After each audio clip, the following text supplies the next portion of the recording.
gas is the only birth control. The birth control pill still dominates as a woman's first choice of contraception in the U.S., but when it comes to options, there is no shortage. Trojan man. From the patch, one patch protects you for a whole week, to the Nova ring, to diaphragms and IUDs. Usually by 9:30. Dr. Bernard Rosenfeld has seen thousands of women at his office and delivered about as many babies. So these are some of the babies that you've delivered throughout the years.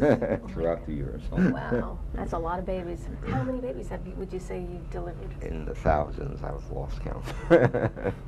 Everybody's happy. Right? It's one big celebration. Yeah. He says throughout the years, women have sought different types of birth control, but for the most part, the pill has remained the most popular. Yeah, there's not anything really out there on the horizon. It's really interesting that the pills now, 50 years later, are lower doses and cause fewer side effects. But there's really nothing out there in the horizon in the next 20 years that, is going to take over the pill.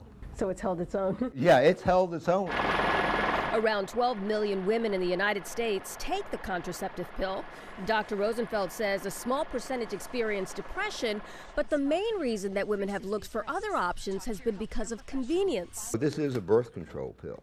This is a birth control pill. And he says the science behind many of the newer forms of contraceptions, like the patch and the Nova ring, is the same as the pill. They all have the exact same hormone as the pill, and they all work the same way. They're not any safer, but once again, the only way people get pregnant on them is if they don't start them. Dr. Rosenfeld says any kind of contraception, whether it's hormonal or non-hormonal, is better than going without when trying to avoid pregnancy. Most important thing, even if you're using the patch or the ring or the pill, is to keep a spare at home, because the only way you'll get pregnant is that if you don't start it at the right time. And there is one other form of contraception which he says a woman should consider as a last option, and only if she's ready: sterilization. These days in the United States, half of all marriages end in divorce, unfortunately.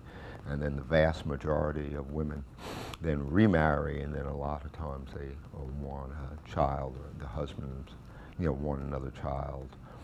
So that's a real common problem. So that's why I really recommend women, particularly if they're less than 35, to try to avoid sterilization.